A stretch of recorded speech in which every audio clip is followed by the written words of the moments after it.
So today I want to kind of ramble on about Gundam Breaker Free. I know this game is coming out soon. I mean, the English version is coming out soon, probably in a week or two. And I just really wanted to throw my 2 cents in. So generally, this game is enjoyable to say the least. But there are very giant glaring flaws of this game.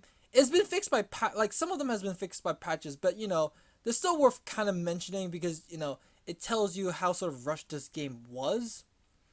So, but there are improvements, and it can easily be summed up as uniqueness. Like this game has done all the right things to making your own custom Gundam fun, usable, and you know your own. It allows making your own custom Gunpla work, and rather than just taking the fucking picture and then just putting it on the internet and say, oh, this is really cool.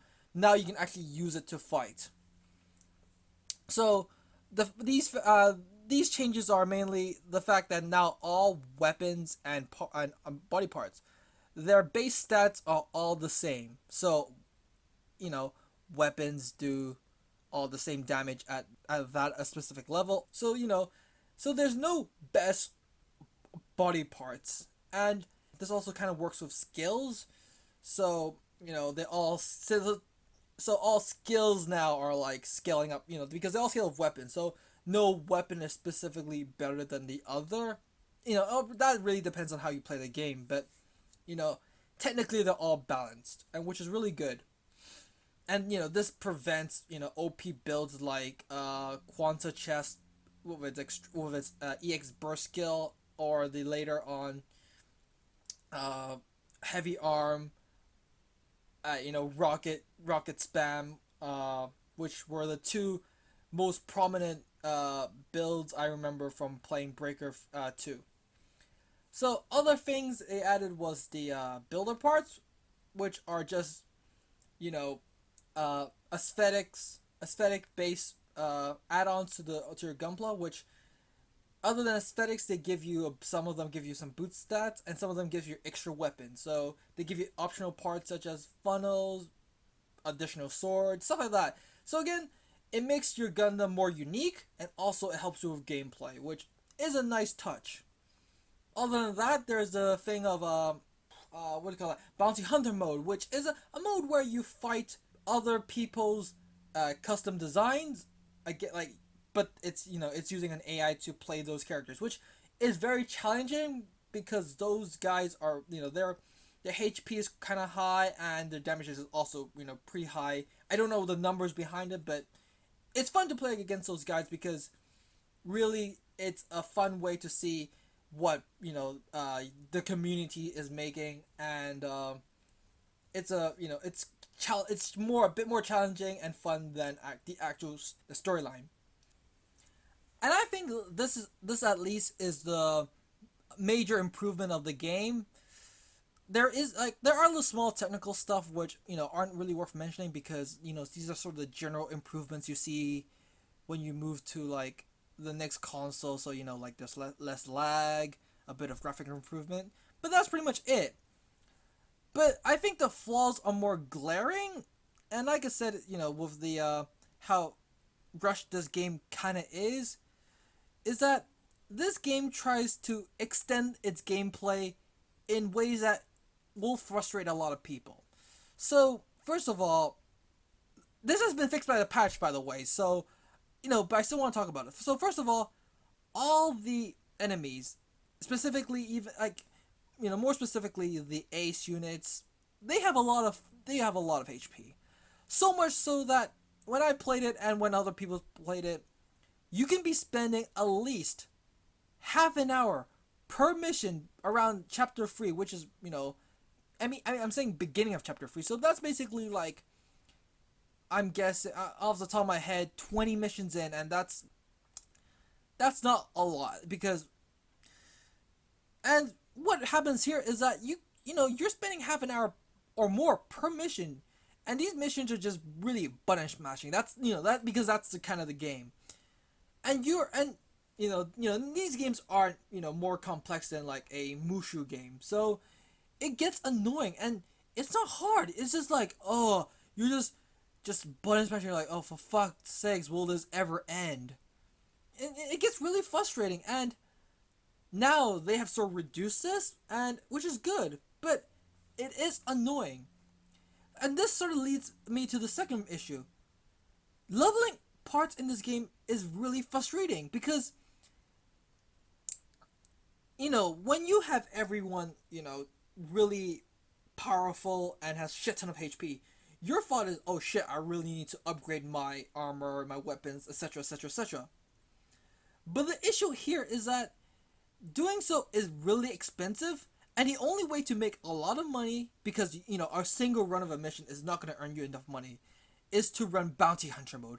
And the problem with bounty hunter mode is it's really challenging for like anyone who hasn't passed, I think, chapter 4, midway chapter 3, chapter 4, because everything before that doesn't drop you really good shit. Like, and what I mean by this is because this game, I think I should have mentioned this before, but this game, all parts give you specific skills. So you would, other than the lore related skills, so like, some parts they give you GN shield, or how Master Gundam gives you DG cells, which recover HP.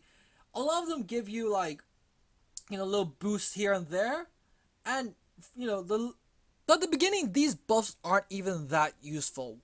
So you're really left with two choices: either to do bounty hunter mode and possibly fail quite a bit because at the beginning you're kind of weak, or to grind story mode, which again is also quite frustrating because that means you probably have to spend an hour or two just to have enough cash to level up your guy maybe by 3 or 4 levels. So that is that's a big issue of in terms of the game trying to extend its storyline. And another thing I think I should mention in terms of the game being more flavorable, which a bit relates to the flaws, which has been fixed by a patch, is masteries.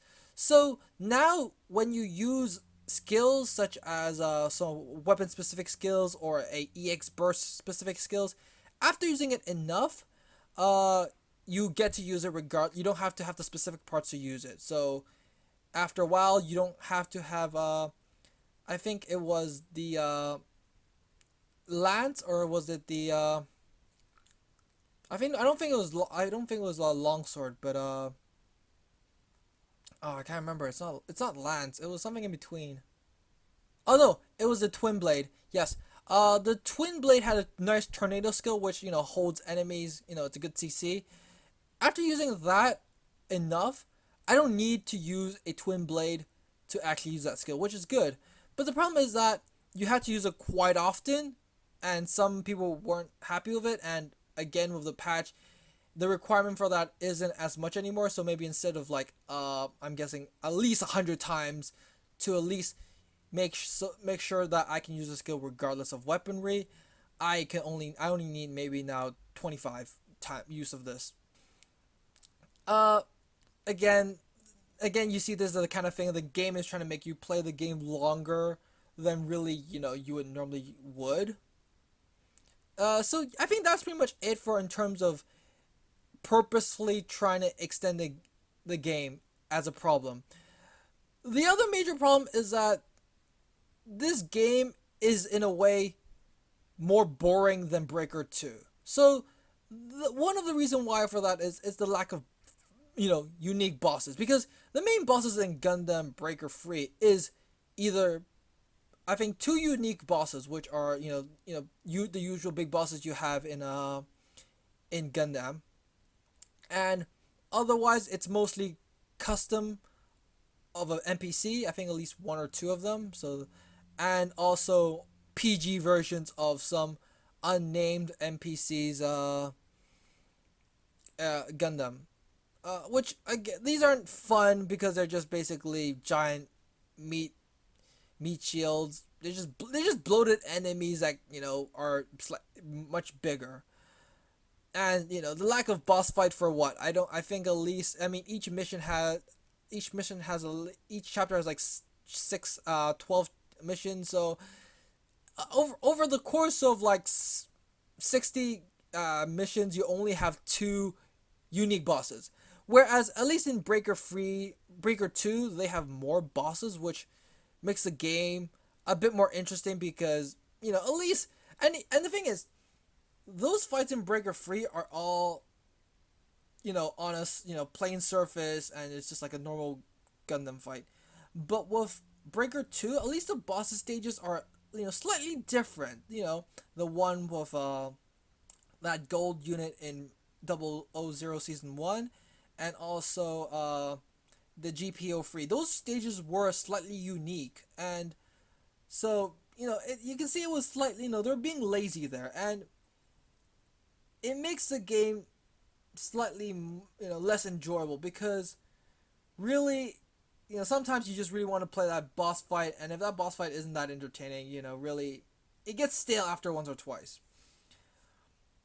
And this sort of follows up to another problem I had with the game, which was presentation. Like, this game story is told in the sort of old style, your traditional visual novel where you get it's a half body speaking text rather than mainly cutscenes, which was how they told the story, at least as how I remember it in Breaker 2, where it was just mostly cutscenes but with dialogue rather than just pictures with dialogue. So because then it was slightly more interesting because you at least the Gundams do more more, and like more, it was more of a show, and this allowed also more cooler scenes with the awesome use of Silent Trigger. Silent Trigger is a good OP, much better than Mirror. But yeah, because with even the use of Silent Trigger in the scene with that Captain's Wing Gundam, and also the headbutt with the Devil Gundam, those were pretty good cutscenes. But in Breaker 3, the only cutscene with the OP was the one in the final where you did a Love Love Shining Finger with Misa, which is the name of the main girl. So it is kind of disappointing in a way because I know I don't understand the story, so the text itself could be more interesting than what I think it is now. But in a way, I kind of want my cheesy hot-blooded action with Gundam. It was an unexpected fun from Breaker 2 that is not here in Breaker 3. So that, so really to summarize, it took Breaker 3 took the right steps in terms of making the game more fun in terms of the customization and making them all viable. So because that's really why most people buy the game, to make their own gunpla and to fight around with it, which is great. But the gameplay itself still has really Bandai has really dropped the ball on this, and because all the fun things, the actual fun part of the of Breaker 2 is now kind of gone. The cheesy, the hot-blooded cheesiness. Okay, there's still cheesy. Okay, there's still cheesiness in Breaker 3, but it was more of the comedical sense. So it's slightly disappointing in that way. I mean, I would still buy the English version as well, so I can play with a bunch of people online, because I think that's the only way you can really have fun in this game is to get a bunch of people, get on Discord or whatever, like Skype group you have, and just play while shit talking with each other. Otherwise, you really can't play this game alone. And I think that's pretty much it I have for Gundam Breaker 3. So I hope you like what I have to say, or at least find some of it slightly useful if you haven't pre-ordered it yet, because honestly there's no point of pre-ordering this game. The bonus Barbaros free isn't that good. It's just going on the challenge mode a few times and you can probably have like the whole body by then. So that's pretty much what I have to say about Gundam Breaker 3, and I hope to do this again because I actually wanted to do this a bit earlier, but procrastination. So thanks for listening.